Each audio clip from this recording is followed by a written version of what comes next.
Hello fellow gamers and welcome back. I'm as always Captain Sedaris. And here's Seven Saturn.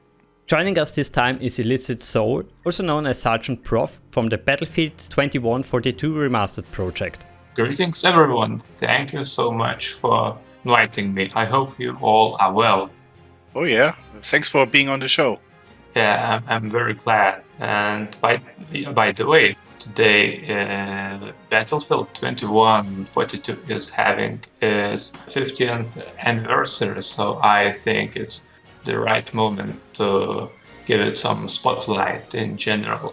Well, that was exactly my thought. After 15 years of playing on and off, of course, this amazing game in multiplayer, as you said, it really deserves another spotlight. Yeah, I think 2142 is something very unique, and no other Battlefield game in the franchise managed to replicate its setting and gameplay. Before we go more into the whole game, maybe let's talk a little bit about you. Who are you? Yeah, sure.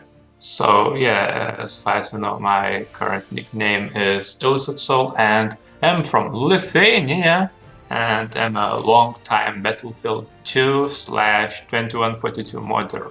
And as you mentioned, you're a long-time modder and gamer. What would you say was in those amazing years of that many Battlefield titles your favorite, if you pick one?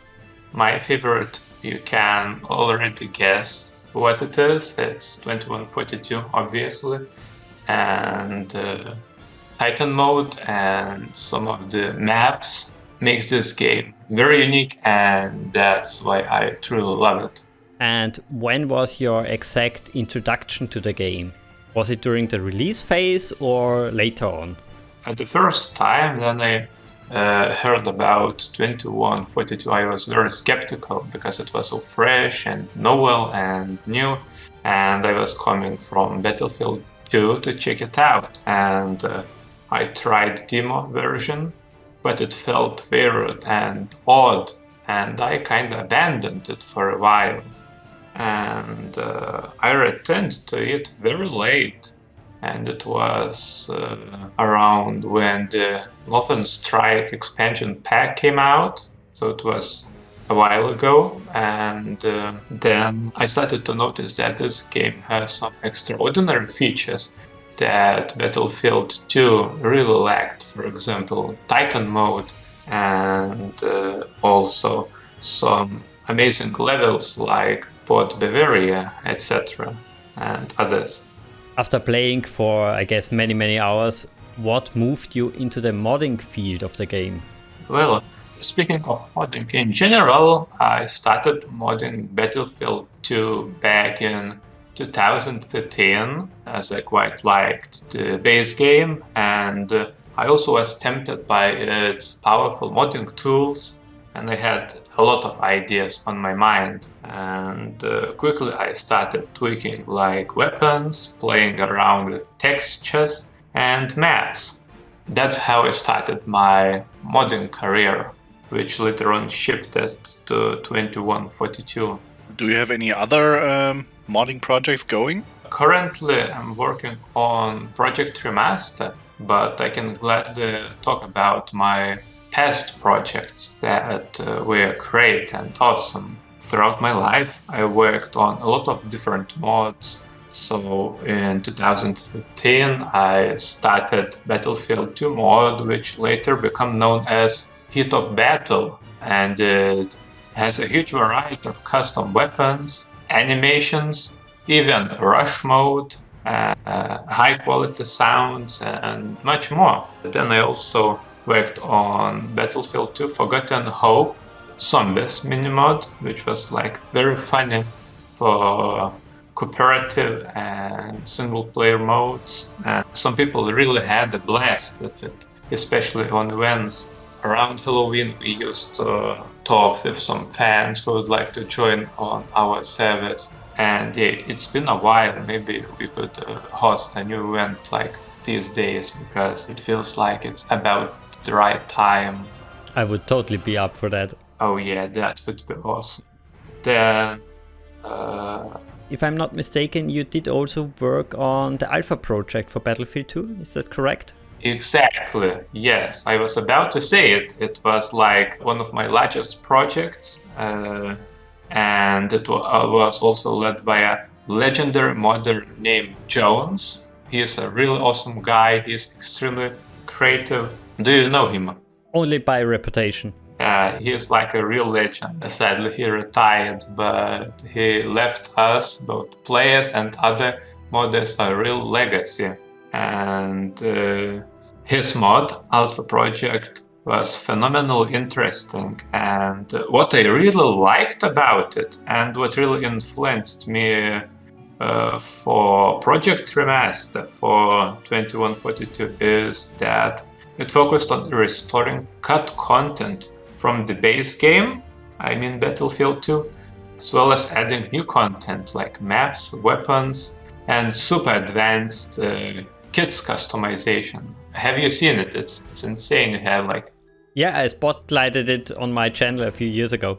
Yes, and that's something that truly inspired me. So in some sense, my Project Remaster is like alpha project for 2142. And I'm so glad that Jones started this mod. And this mod is is example of pure dedication, boundless creativity, and like, supernatural patience. Yeah, it's so good to hear that there is so much dedication to the mod community, even today. Yes, it's just insane. And in a couple of sentences, I would also like to mention what really made me to shift to 2142, why I didn't stuck to Battlefield 2, because Battlefield 2 had some kind of problem in modding community. For example, its modding scene was plagued with content stealing among modders, which wasn't nice. Some of them just simply copied content from other mods without any permissions and creating their mods. Of course, their mods often were downvoted to hell by other developers, but it went like non-stop for a while, and it was very off-putting to continue modding Battlefield 2. And meanwhile, 2142 scene for modding was very calm and there were no such issues. And it also lacked of big mods. For example, First Strike, which is a Star Wars themed mod, comes to my mind. So it's an example of a high quality mod, but still, that wasn't enough for me. I wanted to create something great. It's always sad when the community is fighting each other or stealing content. Yes, totally. It's beyond awful. Okay, I would say let's go to the question of the day. What is Battlefield 2142? Well, as you can guess, with 3 games before it and countless after it, it can of course only be a first-person shooter, but this time set during the new Ice Age, in which the European Union and the Pan-Asian Coalition fight for the last remaining unfrozen regions on this planet. The game generally works without the problem under Windows 10, but in the amazing wisdom of EA, the game needs a master server to log in, so even the main menu is behind a wall, which we lost in 2014. But as usually, the community is amazing. It stepped up, fixed all the problems, and now you can play it again. If you check out the website of Battlefield 2142 Reclamation, you can find out not only an easy way to play it, but also a community Discord. As you may know, I also want to talk shortly, of course, about the history of the game. The game was again developed by DICE, but this time with a smaller team. For Battlefield 2, they had more than 90 staff members. Now it was only 60 to 70 people working on it. But not only the team size was reduced, also the development time was really short. After the release of Battlefield 2 in June of 2005, they only had 13 months to finish this game, which explains also the very short beta phase from August to September of 2006. And Illicit, as you may know, they even messed up the state of the game. It was completely broken at the end. Players reported repeatedly that they got stuck in walls or that the Titans just disappeared into thin air. Yes, I heard about that, and it was a pure mess. And there were another issues, for example, troublesome hitboxes, for example. You could jump and then, for example, your enemy couldn't really hit you. And then there also was lag and also odd collision mesh for vehicles and much more. Speaking of special features, maybe it's more like a bug, I don't really know. For example, when you control a mech, also known as the walker, there is this one very funny issue. Then you exit it and it automatically crouches down, and if you unlock it to exit exactly under it, it can kill you while it's crouching. Yeah. Sounds kind of funny.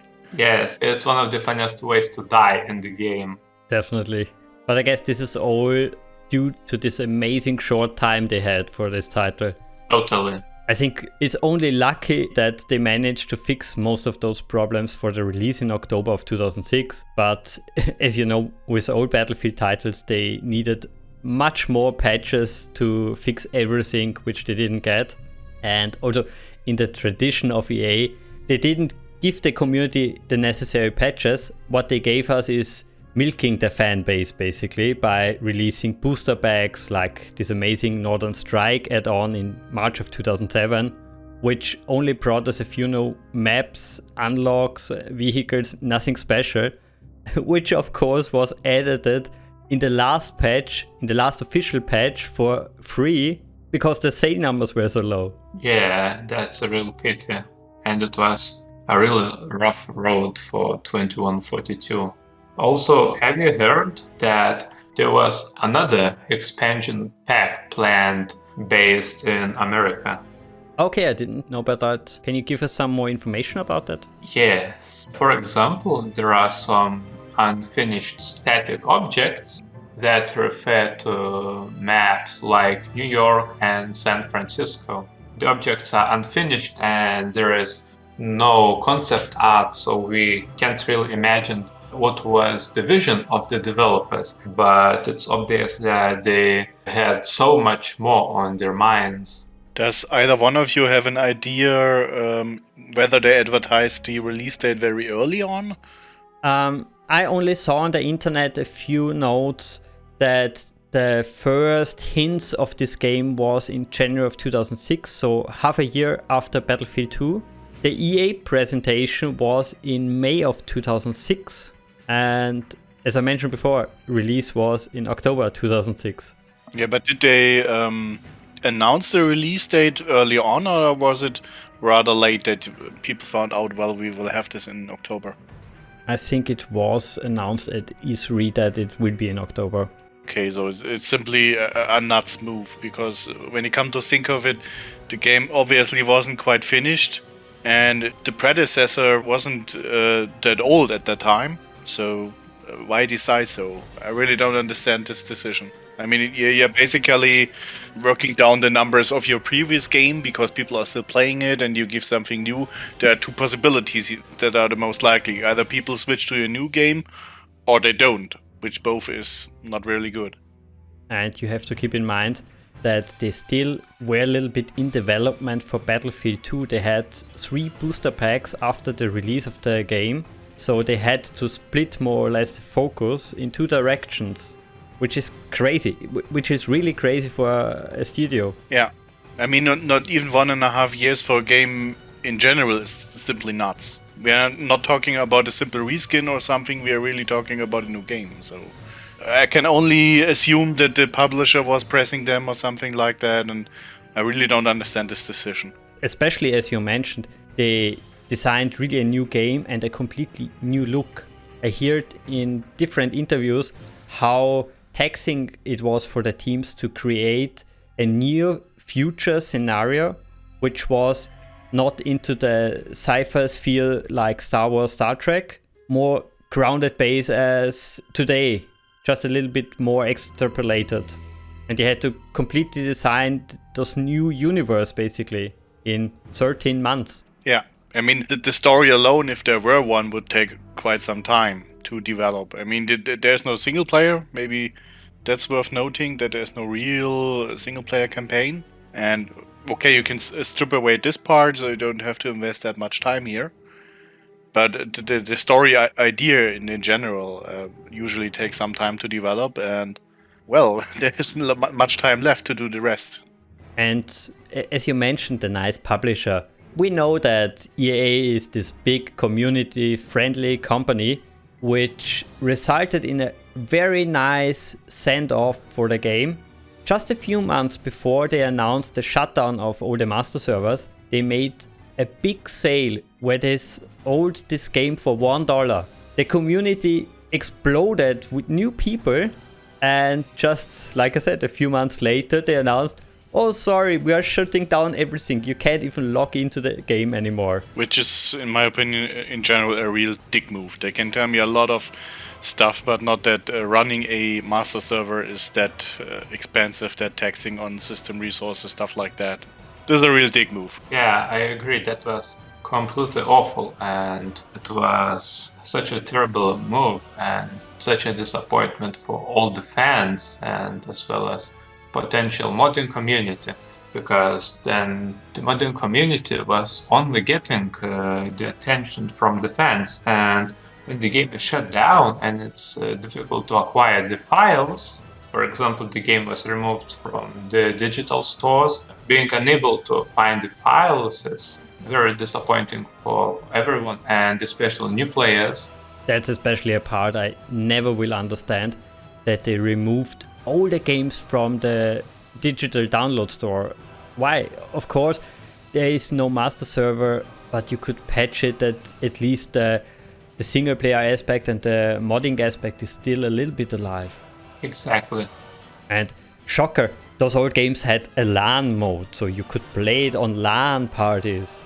It's kind of the same old problem we talk a lot about. They don't want to make money. Mm-hmm.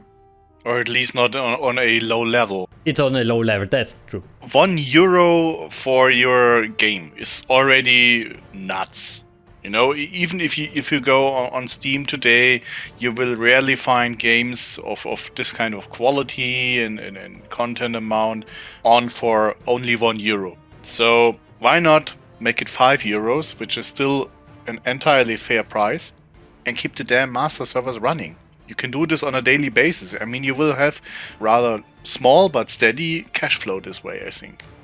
Oh, maybe they wanted like to set up their servers to run on other more profitable games instead. They were expanding and making more and more games, and they kept alive the ones were the most profitable. At least that's my theory. It's plausible, although I have no idea what the market was like back then. So yeah, but might be totally reasonable. Trying to keep the product on the run, which is making most of the money right now. But it's a really dick move and sad for the whole community, I would say, if a game from 15 years ago makes so much competition, or at least they fear that it makes so much competition, that they remove it. Doesn't give us a good picture for the variety aspect of the gaming, of the gameplays of those new titles. Yeah.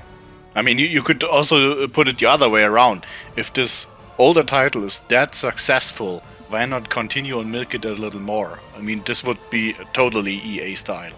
Yeah, that's a fact. But it didn't turn out this way, and now we have like this micro community, like managing the remaining parts of this game. Yeah, like it's trying to. The entire game is kept like a zombie, and now the whole situation is totally awful. And current community, though still alive, it also feels very divided. For example, we have Russian population who plays on Nov game servers. They are like more active. Sometimes they fill at least one server. And we also have Reclamation Clan, which is more for American and European players, but they have smaller population, I believe. But they get more active on special events that pop up from time to time. So the multiplayer is still somewhat alive, but We also didn't get along very well with the Reclamation clan, I mean our Project Remastered thing, as we used to host events on their servers, but we had some miscommunication and we decided to host our events on our own version 14, which is not yet released, but soon. And hopefully we won't divide the entire community even more. So that's not that great. The whole aspect of the community is so splitted, sadly. You mentioned the Russian community. I'm aware of the master servers from them, but sadly, until now, I still can't find any information in English. Nothing which really would help me connecting there. Of course, I could surely try and manage, but it's sad. Yes, it's not that easy, and the language barrier and lack of guidance is something what makes everything so much more complicated, and that's simply unnecessary. I wish there was like more communication between these different communities, and that would help to attract more new players, or maybe attract somebody from Battlefield 2 communities as well. Gotta ask, because I noticed from other games, are there any, let's say, technical reasons why it's a bad experience to play with, so to say, the other side? Because, for example, I noticed from Star Trek Elite Force, we tried this, we put up a server, a game server in Ireland, which is just one cable away from the US, and the United States still had a really high ping. Are there any technical reasons like a high ping that may diminish the experience? Or is it strictly social? I don't know the game that much, but how would it feel if they'd play together from a technical point of view? Well, yes, there always were some troubles with servers, and it was very difficult to get them to run very smooth. There is often lag, and you have to have this very good connection and very low ping to have smooth experience. And It's a difficult thing to start with. I mean, you could also imagine, let's say, putting up a tool that makes it easy to switch master servers or something like that. I don't know if this is feasible, but then at least you could decide, well, let's look at the side of the other guys easily. Yeah, and if you mentioned the technical side, there is also another thing which is more related to mods and modding, because 2142 has no debug mode compared to Battlefield 2.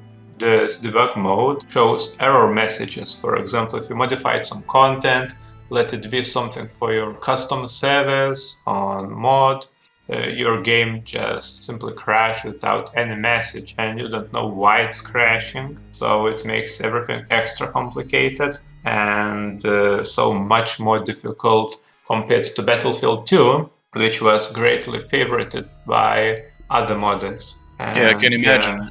It's a painful process then, if you have to do it in blindfolded mode. Yeah, I agree. It's a blindfolded mode, but there are some tricks. For example, sometimes you can create this custom content for Battlefield 2, test it in Battlefield 2, and fix all the bugs if there are any, and then port to 2142. It's difficult, but doable. What else is interesting, that there is this complete drop of software support for 2142, but the trademark is still being actively held.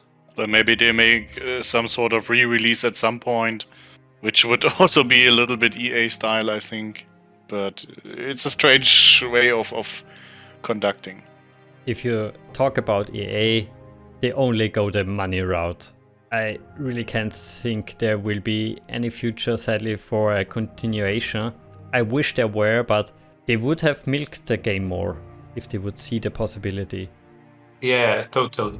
But Battlefield 2042, the newest one, which is coming like in the following days, it will have this portal mode, which is some kind of alternative for modding, and it feels kinda odd and not traditional for a Battlefield franchise to have something like this since Battlefield 2 times. But I would say that goes for the whole game. It doesn't feel like a Battlefield game. They mixed so many new, strange gameplay ideas into it, removed the classes. Yeah, it feels strange. Yes, it doesn't feel like Battlefield. For me, it feels like a Call of Duty clone. Yeah, definitely. But I would say let's go back to this game, Battlefield 2142. Let's talk about the pros. I think you could summarize it as a very big upgrade from Battlefield 2. They included a better team play thanks to the improved squad and commander upgrades. They had a near perfect balance between the vehicles, the infantry, the air combat. It all was so fluently. I think this is always why I go back. It really feels good to play it. Yes, I agree. Besides the futuristic setting, amazing lore, for example, Ice Age, Climate Crisis, badass walkers, I would like to praise level design a little more.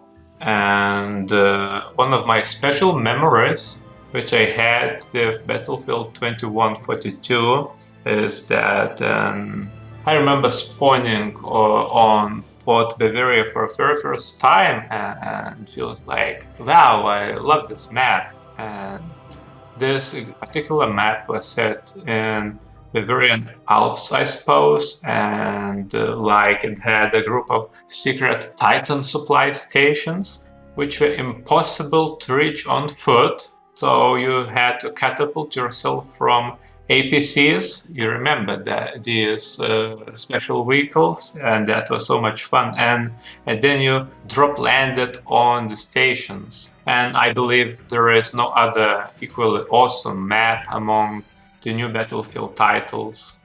Since you mentioned the drop bots, it was an ingenious system. We never saw something like this before, and sadly neither after it. It changed really the gameplay of a shooter. Finally, you could attack from above as a soldier. Not in the sense you're on a roof, he's on the ground floor.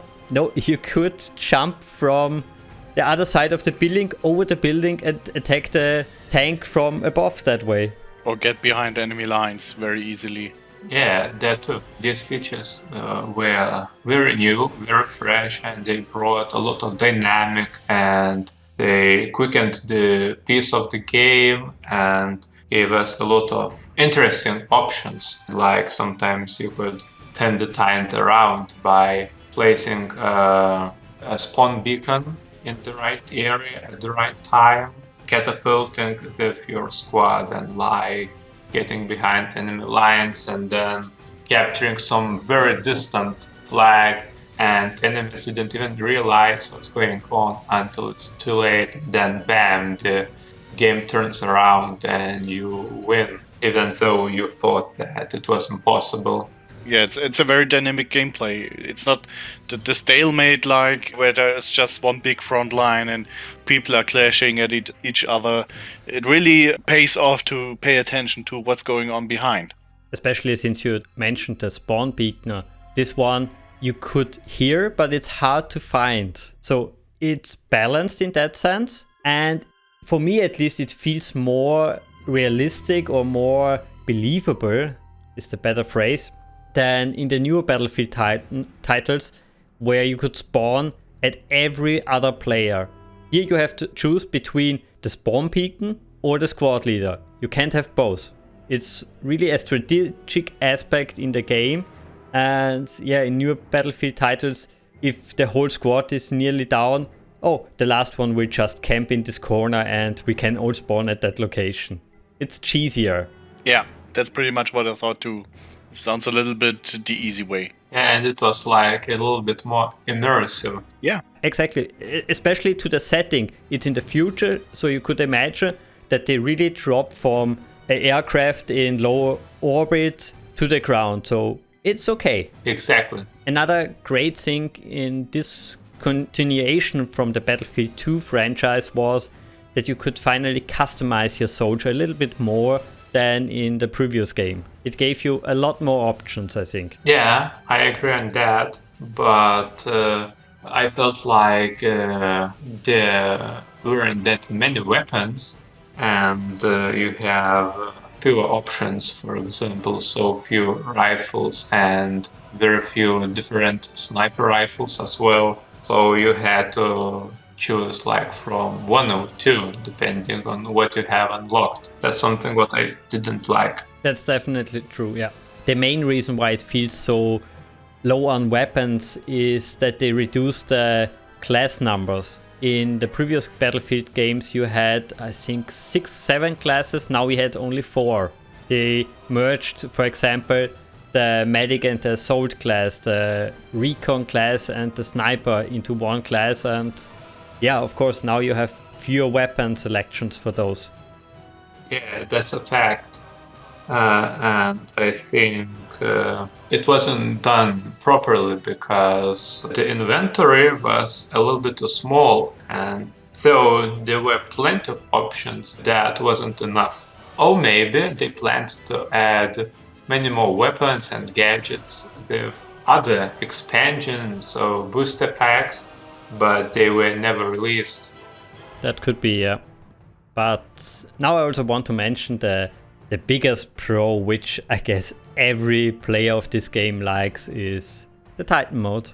You never had anything before it, after it. It's the perfect setting for any sci-fi gameplay. Capture missile silos to take down the shields, board the damn thing, blow up some consoles, then the warp reactor, have an epic explosion at the end. Well, it's the wet dream of every nerd. It's a little bit a mixture of the onslaught mode and the assault mode from UT, I believe. You have clear targets and tasks you got to do, but it's not like going on a checklist because you just have to do it because the other guys have to do the very same thing, and you're in the beginning mostly fighting for the midfield. Exactly, it was the last time, even in the Battlefield franchise, that you had giant maps with big servers, number-wise, and a sandbox warfare. So with that I mean, there is no script, there is no rule what you should do next. The enemy and your shields are down from the Titan. Well, you have to decide as a team if you want to defend the Titan, attack the other Titan, want to go to the ground and capture some silos. It's completely open to the player, and that was also the goal of the development team, that you have the choice and they don't want to give you any forced decisions. Yeah, it comes easy from the concept side, but leaves a lot of room to do strategic aspects and tactics. Yeah, I can also add some things. For example, compared to Battlefield 2, Titan mode felt like it had so much more verticality, because you had to fly around the huge Titans, and for example, when you were piloting an aircraft, you tried your best to stay alive and, for example, bring gunships full of people and sneakily drop them onto the Titans. And that was incredibly intense, and especially in this mode I had my best memories. And that intensity and this special feeling wasn't replicated by any other Battlefield title so far as well. Totally agree on that. Those memory on the Titan corridors, even though you blowed up so many times, it got sometimes so frustrating. It was still an amazing experience, and as I mentioned, you had it in the hand. You could decide what to do, from which direction you attacked, where you defended. It was so open. The feeling, yeah, sadly, is unbelievable nowadays for game developer studios. Something that I find particularly interesting is, as you said, the game is 15 years old now, so rather old in gaming industry terms, and it's still nice looking. I mean, yeah, it could use a facelift, which it is obviously getting, but even without it, I believe for a 15-year-old game, it looks just nicely. It's nicely done, also rather believable from the effects they are using and how they use the textures. I rather enjoyed it, and yeah, it gives you a good immersion, I believe. As you mentioned, it had a perfect mixture of the graphic engine and the design. The immersion is really believable that you are, for example, a YouTuber mentioned that you're in Berlin after an ice age.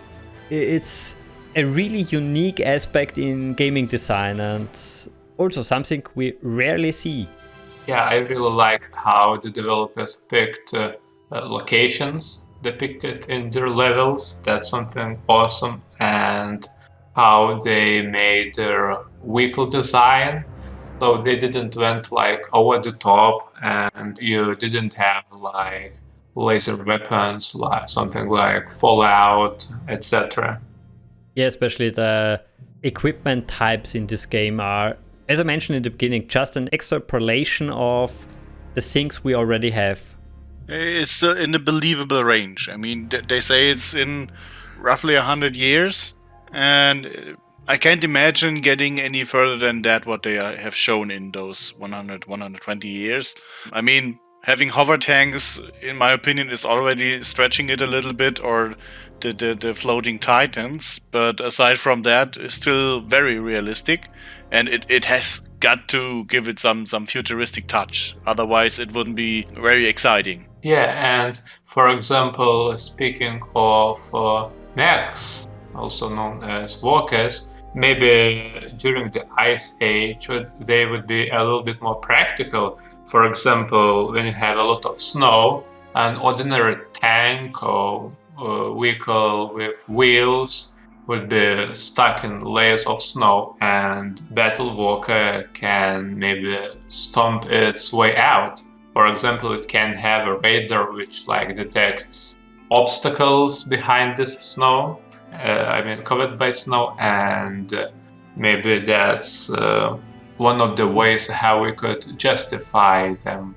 As you just mentioned, the mech unit, it's also a good proof of concept for the balancing of this game, that mechs are very powerful in close combat, but if you're in a tank and you go to the distance, well, the mech can go home. There is no chance the mech can survive a long distance battle between a tank and his puny little machine guns.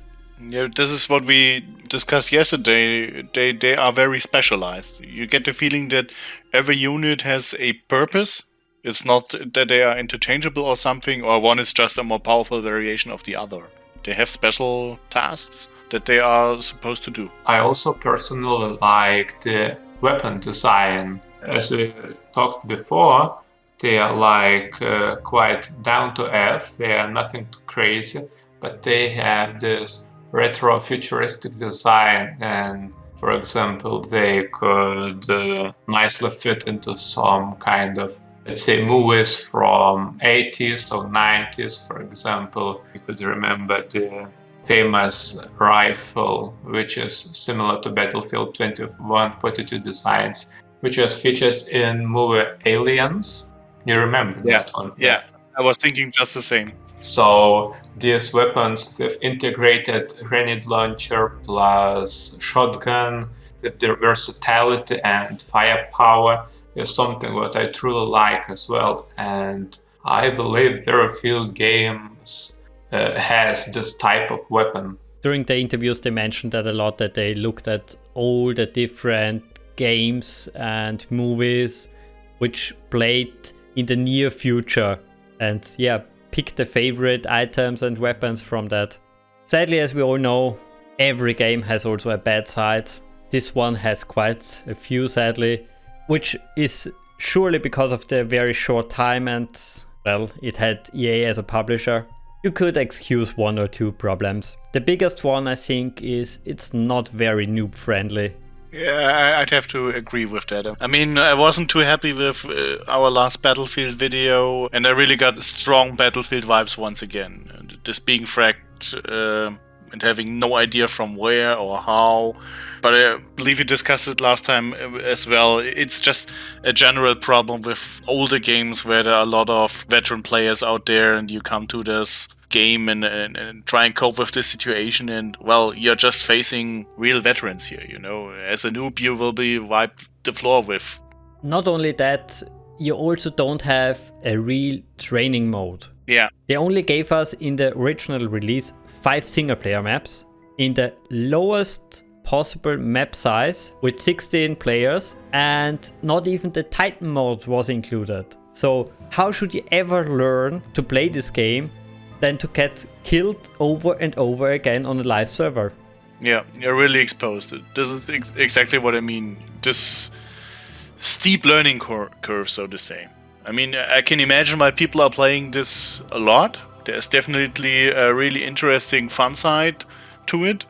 But for a noob, it's once again really hard to have fun, actually. I believe I know the reason why there are so many maps with so little single-player support. As you mentioned before, 2142 had very few developers, and making maps that have AI support is a tremendous challenge, because, how to say it in layman terms, you have to very carefully mark the entire map with this nav mesh, which is a navigation area for bots, and it's very easy to make mistakes and make some holes in it. So if the bot steps on this area or spawns in this empty spot, the game will crash. And the more maps with this nav mesh you have, the more complex and the more bigger these maps are, it's more likely that your game will crash and players will be outraged. So I believe that's one of the reasons why Battlefield 2 maps originally didn't have like this full bot support, like on all modes, all maps. Do you know why they didn't use some sort of generic waypoint system here? Is it just complicated, or what's the reason behind that? Well, that's a mystery.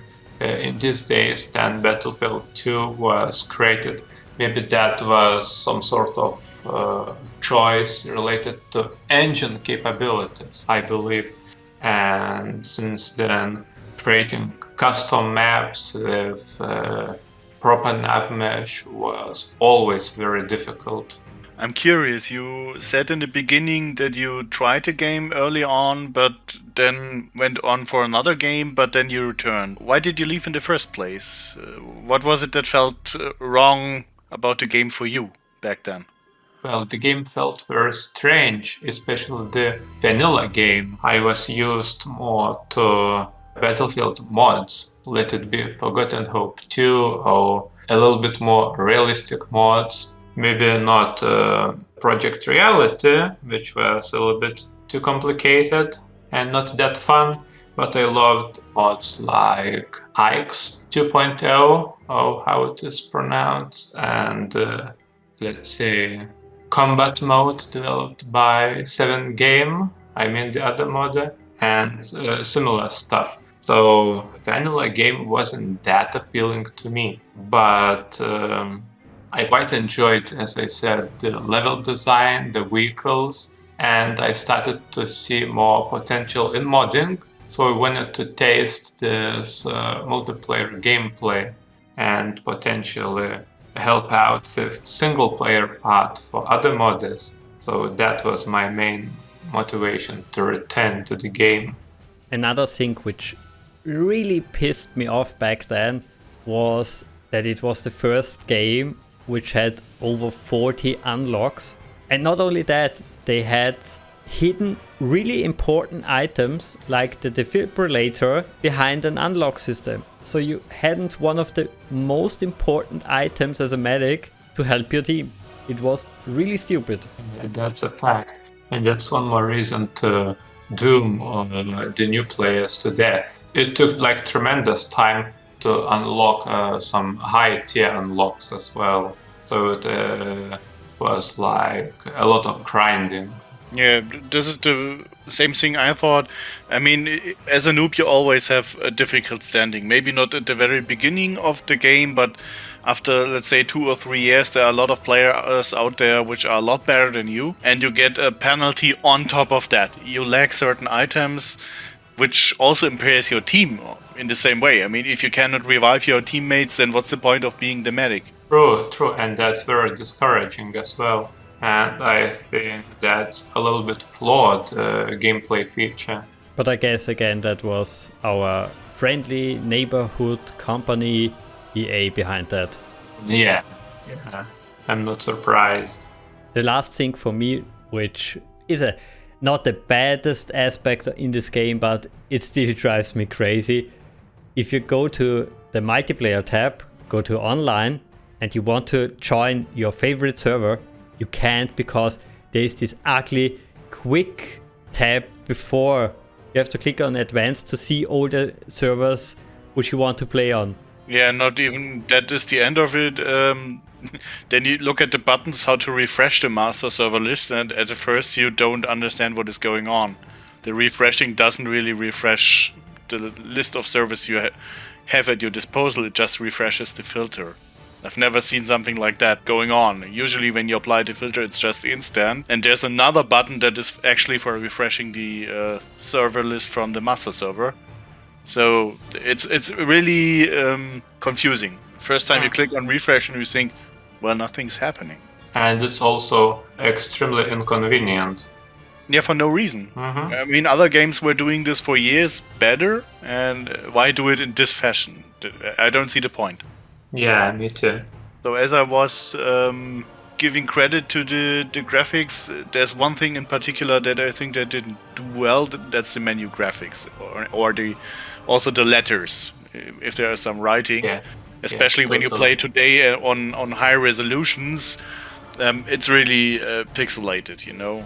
If you look at status bars like the progress bar when you are starting, when it's loading, it's really sharp. You can play it on a 4K screen, and it's really sharp. But the elements of the graphical user interface, when you're in the menus, they look really, really outdated.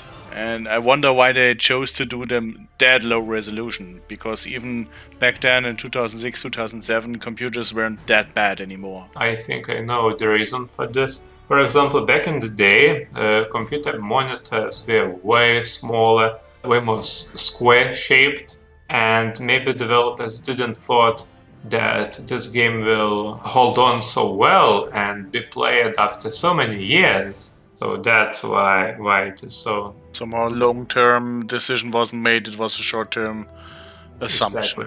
That could be really true, because in an interview the developers said something like, we don't put really in the widescreen resolutions because most people use 4:3 screens, so we don't care about the field of view and everything for the widescreen support. Yeah, and today it's firing back. I mean, most people have at least a 16:9 screen, and I mean, that's a rather common problem that you don't have widescreen support with all the games, but that the in-game graphics look that bad when it comes to elements of the graphic user interface. That's not that common. I mean, in comparison, if you look at, for example, Unreal Tournament 2004, it still looks better than that. And it's an older game. Also, I think 2006 was not that far away from widescreen. Maybe 2 or 3 years. I bought my first laptop in 2006, late 2006. And it already had a 16:9 screen, so yeah. That's true, I bought mine in 2004 and it had one. Yeah, totally. Also, being at that subject, another thing you mentioned yesterday is the text. If you read unit is killed, or something happened on the map, or for example the server node, the daily node, the message of the day is hidden behind the UI. Yeah. This was one of the things that bugged me yesterday. You get the orange messages, it's 3 lines, and the first line is behind the icon of your Titan. You cannot read the entire sentence. Who has tested that stuff? Maybe it wasn't on the 4:3 screens? Well, then I would say you would have even less X-space. So it would be even more squeezed together. So maybe they were not expecting such long messages, I don't know. But it's a strange decision to place messages behind GUI elements. Or make at least the UI a little bit more customizable. Yeah, totally. And something that I noticed yesterday, but I'm not sure if it is because how I got this game, translations sometimes seem really awful in German. I mean, if you play it in English, they're probably just fine, the texts, but some things simply don't make sense because, for example, there's one thing someone definitely must have added because Discord didn't exist back then, but the message said, translated back into English, join our discotheque and a Discord link. Makes no sense. Or there were very literal translations like reconnecting, and they were translated in a fashion where you could say nobody in Germany would ever express it in this fashion. So, I mean, on the one hand side, you are happy to have a translation at all. It's not something that is immediately a necessity. But on the other hand, if you're doing it, do it right. Otherwise, it makes no sense. Well, I guess they didn't pay the translator enough money. Or they didn't have the time. Who knows? That's very possible. And as a professional translator by trade myself in real life, I can confirm that it's very easy to mistranslate things, especially when you are rushing and you have to meet all the deadlines. And then you are ashamed when somebody points out these things. Like, we do that now.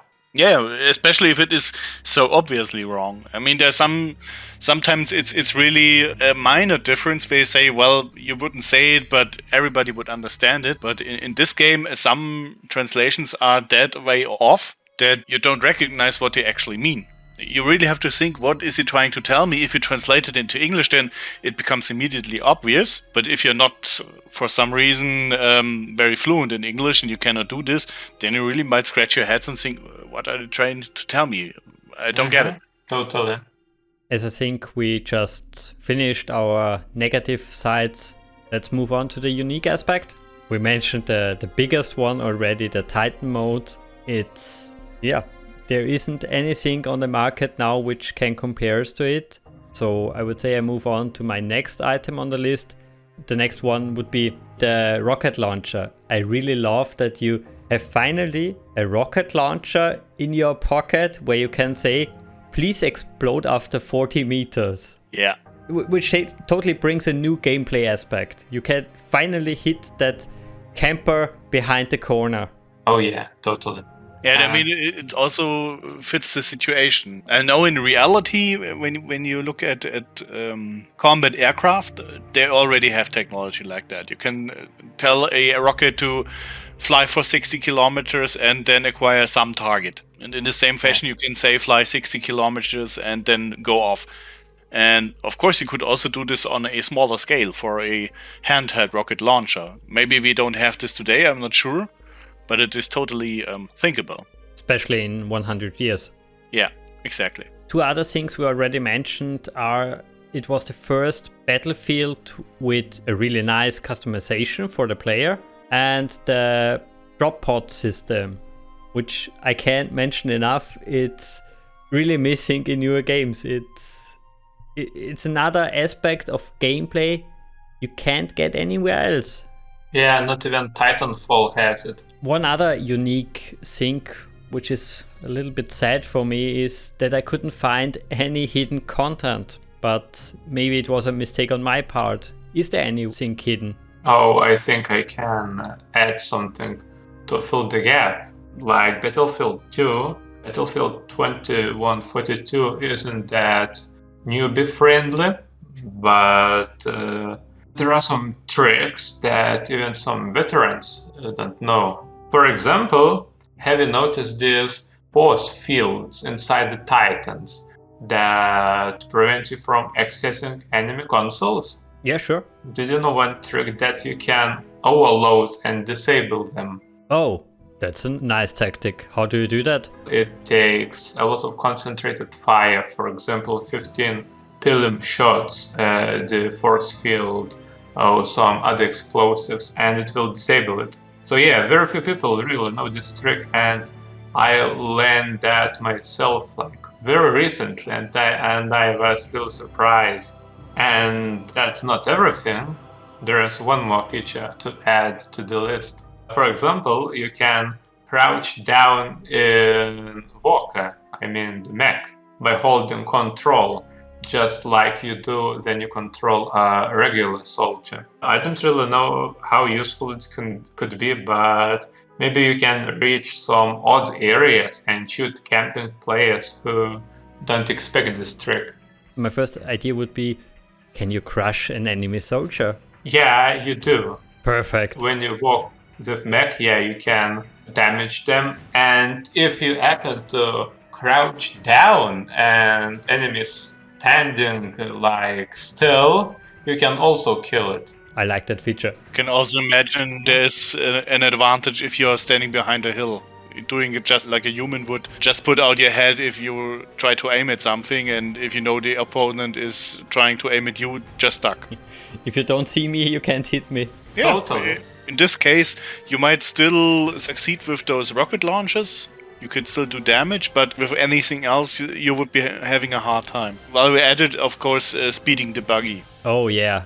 There are many games where you have only one speed for all your units, and in this case, you can speed up the buggy by shift, I believe. Yeah, you could. I can confirm. That's also very nice. But you could do it only for limited time. Yeah. But it's enough time to crash the vehicle. I saw it yesterday. Yeah, I believe. How was it? Those dangerous velocities, stuff like that. Unlimited speed is not a good idea. Okay, then I would say let's move on to the next big point, the mod section. You mentioned, of course, the amazing Star Wars mod First Strike, which is sadly no longer in production, but another big project is still in production, your Remastered project. How did this whole thing start? Well, it all started when I was inspired by this Battlefield community, which was called Battlefield Single Player, which had this goal to provide full single player support for all the maps on all sizes. For example, it had a version for Battlefield 2 and for 2142. They had like bots for map sizes 16, 32, 64, so full support. And I was really inspired by this project, and I thought maybe I could do something to make it better. And I simply started a high definition retexture project, like for fun, for experiment, and I posted some images on Battlefield single player forums. Sadly, the forums are down right now, but I received very positive opinions about my project, and everyone simply encouraged me to go on. And when I was about to finish my first version of this high definition retexture project, I was also quickly joined by an animator from Japan who used to create phenomenal animations for Battlefield 2, and he decided to help me out. Quickly after that, I turned out a fresh set of high quality animations for my mod, and it wasn't just textures.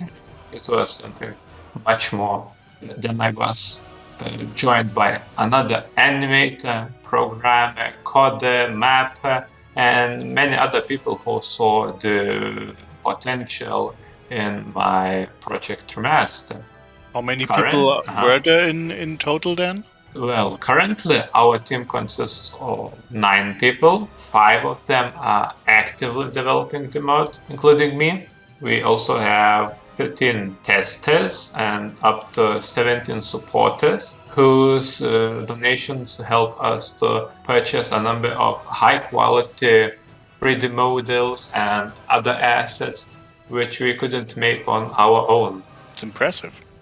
That's really impressive. After 15 years of this game, to have that many people modding it, it's nice. Well, compared to Battlefield 2 community, which has probably hundreds of active modders, it's still very small community. For me, the interesting part is that you're all working on one project. I mean, finding, let's say, 20, 25 people modding a game is very often easy, but having them mod one particular aspect of it together, that's rare, I believe. Yeah, maybe because starting your own project on your own is more difficult, I believe, and since Project Remaster has a lot of useful features and a lot of content you can build up on top of it. It's an ultimate platform right now. And you also can create mini mods, for example, a zombie mod or aliens themed mod, which can load resources from Project Remaster. So when you launch a mini mod and link some contents from other mods, for example, it can load high definition textures or some animations from Project Remaster and have these additional features active. So it pays off for the others too. Mm-hmm. Really nice. You mentioned in the beginning that there was a lot of cut content from the original game and you planned to include some of it. Could you maybe give us a few hints? Yeah, well, mainly for the future. Right now, we want to iron out all the bugs that resulted in crash on a couple of maps, and it's related to nav meshing, I believe, to bots. So it's our primary objective to make the mod absolutely smooth and crash-free. We don't really know how much it's possible, but version number 14 is almost finished, and we are really happy with the current state of the mod. But we have new vehicles, weapons, and maps on our list. And to highlight the most notable examples of the cut content that didn't make it to the final game is Raider Tank. We don't really know its real name, but it was featured in the original concept art, but for some reason then it was cut. So we have plans to bring it to the game with our mod in future. We have this 3D model, but it's not 100% complete yet, but we are very, very close to finish it. And compared to other tanks, it will be a little bit asymmetrical. For example, we have plans to let a driver to use the main cannon plus side-mounted LMG.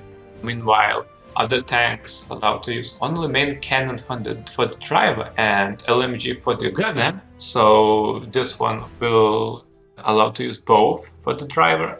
And it will also have an active radar for the gunner position, which will scan the area around the tank and mark on all the infantry and other vehicles nearby the tank. And it will also be able to call weaker versions of orbital strike on other areas on the map from this spherical turret-like thing. And I really can't wait to see how it will turn out in the game. Sounds amazing. I really like that you include a vehicle which needs multiple people to operate. It brings back more the cooperative gameplay. You rarely have a vehicle in a game where it's essential that you have at least 2 members in the vehicle. And to highlight this teamplay in vehicles, the first time when I played 2142 in my early days, I found tanks very awkward because you could only operate the main cannon as a driver. So, and I was used to Battlefield 2's tanks when you could use this machine gun to kill off the pesky infantry that were a real threat to you. And it felt so weird in 2142, but it also encouraged this team play a lot because you driver alone with a tank and only cannon couldn't really do that much if infantry is going to destroy you from close quarters, and you have to switch to the LMG position, and it's way more difficult on your own. That's something what I liked much more than I returned to the game for the second time. I also saw on your Discord the picture about the amazing skybox. How was this created? Saturn mentioned it could be a real photo mixed into the game. Yes, we do use real photos that are converted to skyboxes for our new maps. That works really very brilliantly well. And plenty of Battlefield 2 mods use the very same technique as well. And for example, on internet, you can also find either free or other skyboxes for purchase that are of surprisingly high quality as well. I mean, in general, how are you going about the remastering? As you said, it's a lot about redoing textures. What are you using? Are you using some upscaling AI, or what exactly are you doing? Well, I tried to avoid to use upscaling as much as I can because it produces plenty of artifacts and it can never compare to a new texture which is made by hand, even though it's a little bit more different. So my method is to make as much textures as I can only by hand. For terrain, the texture set is complete, and right now I'm replacing some of my old textures that are not that awesome as I want them to be. And I would like to retexture some more static objects manually and to bring them to the new standards as well. Sounds like you have a lot of steps before you. This also leads me to the next question. How hard is this whole project? How difficult is it to include the cut content, the new skyboxes, everything into one product? Well, to put it simply, there are no easy parts at all, like none. And having no debugger tool is terrible pain. Yeah. How much I hate that. Yeah.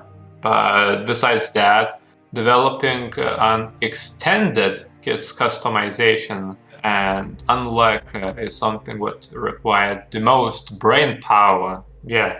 We also have this extended kit's customization as we offer 4 primary weapons instead of 3 in vanilla game and some extra gadgets. We also use a reworked menu a little, which looks a little bit more, attractive in sense of design.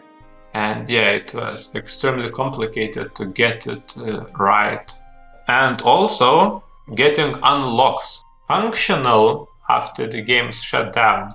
It was another nightmare because unlocks were unusable after the shutdown due to absence of Master 7 and also the extended customization wasn't meant to be there, and also all the customization wasn't meant to be on single player mode as well, but we made it to work here. So you can customize your soldier fully by playing single player only, which was totally impossible before, and you can use all the unlocks and all the gadgets without ranking up your account at all. You simply jump into the game and you have all the unlocks if you manage to set up your own master server emulator in our unlocker tool. So yeah, it's also optional. You don't have to run the unlocker tool, but that's one of the options our team is giving to you. What is more, I'm always proud of people behind these parts, let it be unlocker or these extensions of the customization. And I want to say huge thanks to our modder Phantomace and Dankred being the geniuses of our team. Also very excited about custom maps made by Kiaxar. And as a mapper myself, I know how slow and painful map design can be. As you mentioned, adding more weapons, I'm wondering how hard would it be to add more classes to the game? We already have a blueprint and we could add one more class to the menu without probably some extreme complications, so it's something doable. But I'm asking myself, do we really need that? Because we don't want to deviate too much from the original game. Our weapons are already a little bit more accurate and has a little bit faster time to kill, so it feels a little bit more different and more hardcore compared to the vanilla game. And some people are not happy about that. For example, veterans who want to play the game on higher graphics, but they want the vanilla weapon feeling. So we came up with another decision to have a vanilla weapon minimod, so we could run events that use remaster mode as the basis, which will provide nice graphics, and the weapon stats will remain the same for the event. That's a good idea. One thing I'm curious about, maybe know something about this too. How did those master servers come into the world? I mean, someone has had to create them. Do you know anything about the process? I can imagine it's tricky if you have to reverse engineer everything yourself. Yes, it's already very complicated, but you can experiment around and try to see what other mods, let it be 2142 or maybe Battlefield 2, what was done before in these mods, and you can always ask for help. For example, right now, when Battlefield single-player forums are down, that had a lot of resources online, another very useful website for us is Project Reality forums, and there are a lot of awesome developers who will always put a lot of effort and time to explain us how some extra features can be implemented into any kind of mod. And then we try to implement it in 2142. Sounds like a lot of work. Yes, but hard work pays off and brings wonderful results. Oh yeah. Sounds also a little bit risky in the sense that if one or two more forums are going down, there's no more access to that information. Well, that wouldn't be the end of the world, because this information is being backed up by some people.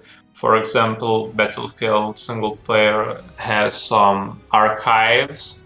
Of course, not all the wonderful messages from the forums are accessible, but the majority of the tutorials are partially accessible, I would say. Okay, that's good. Yeah. So if you can ask around Project Reality forums and have some contacts from Battlefield single player, you can still find a fine list of resources. Coming slowly to a close to that subject, I noticed on the Discord also that you have only there the latest playable version of the mod. When do you expect to release another version for mod database? Well, we have beta number 9, which is almost finished, but we just want to double check if everything is working in order. Actually, we could release it maybe in a week or so, but we want to test it out really properly. So I cannot deliver the exact release right now. But in the sense of the next few months, not next few years. Yes, obviously. At least a month is a very realistic deadline. And if everything will go well, I think it's realistic to assume that maybe even this year it's possible that we'll release a full version of version number 14, a full release, and maybe by the new year we could host a new multiplayer event if everything runs smoothly enough and if we have enough time. And could you also give us maybe a hint or explain a little bit what the latest version will include? Oh, it will include a lot of very interesting content, mainly bug fixes and also extended kits customization. There are many things. Currently in the beta number 8, you can find majority of these things already, but not really everything. For example, we included new features like revoked mini-maps for every single vanilla map in the beta number 9, as well as we figured out how to apply the width screen fix, which makes the HUD not stretched on the new monitors, for example on 16 on 9. So it all looks how it was intended in the base game on the square monitors.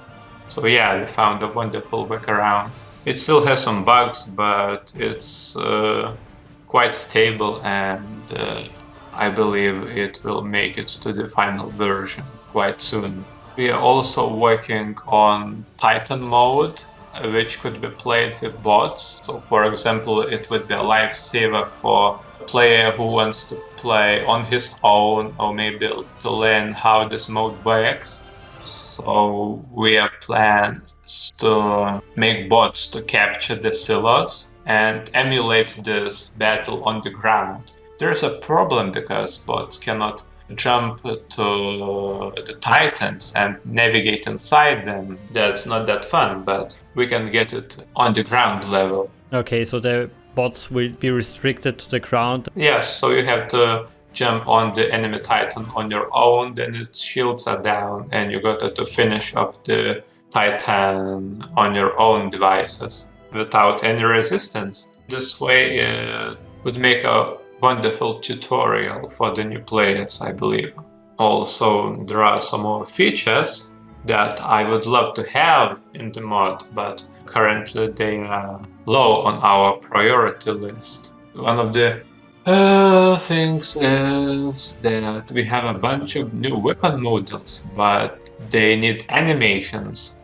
For example, we already use extended kits customization support, which allows to use 4 primary weapon per kit, as I mentioned. But technically, we could expand it to up to 8 primaries per single class, but we have not enough animated weapons. So if there is an animator who has experience on how to create animations for at least Battlefield 2, anyone who could join our team and help us out with that, that would be awesome.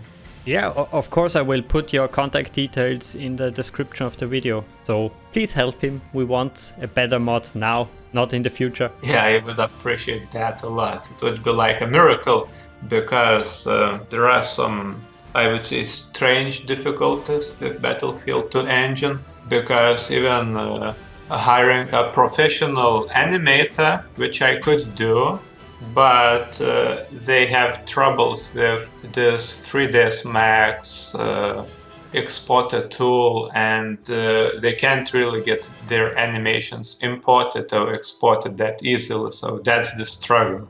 So I could really use somebody with Battlefield 2 experience. That would be a lifesaver.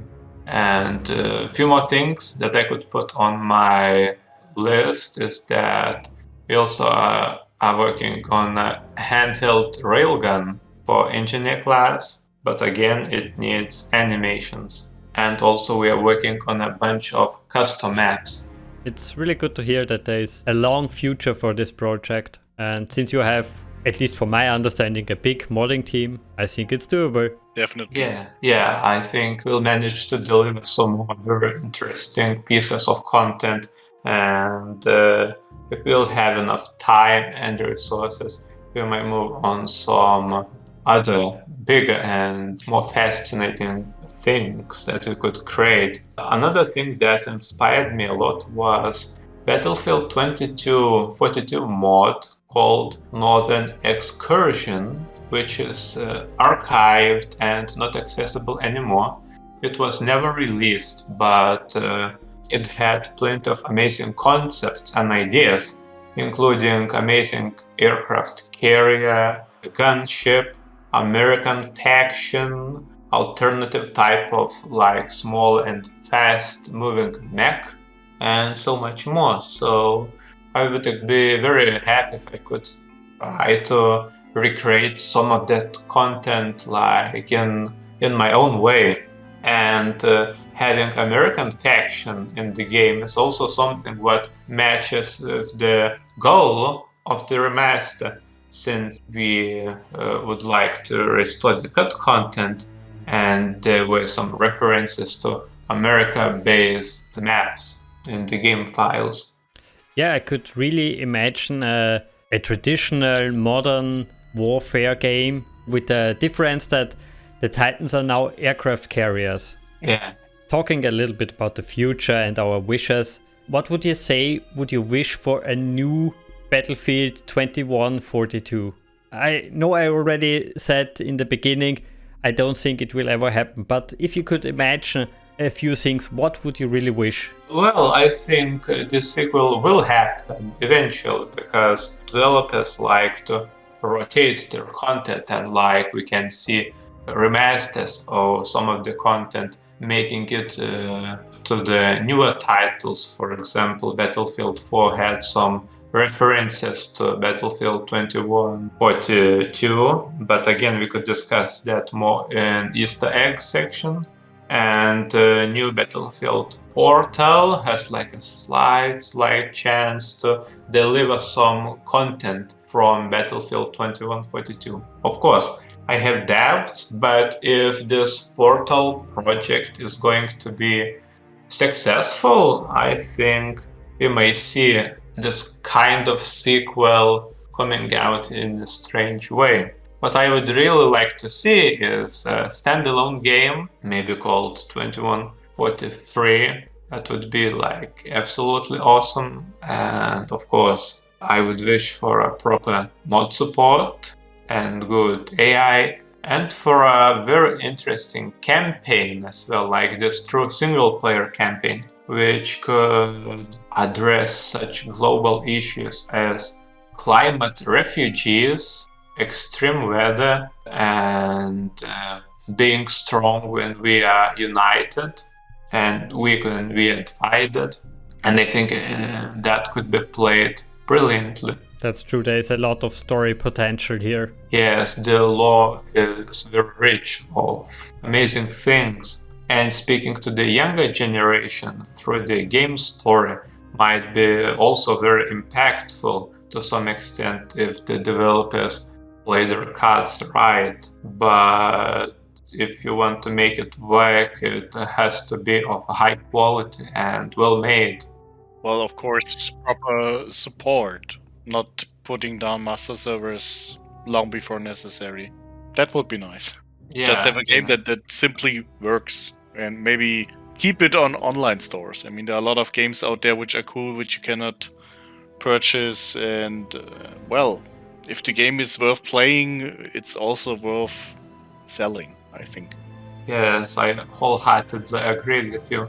But I think the best kind of the game, is that when it can be purchased anywhere, and then it also has this classical like physical CD, or when you can like put it into your computer anytime, even if there is an apocalypse and all the electricity go down, and like somewhere in the garage you have a generator, you boot up your computer, put on the disc and play the game. Yeah.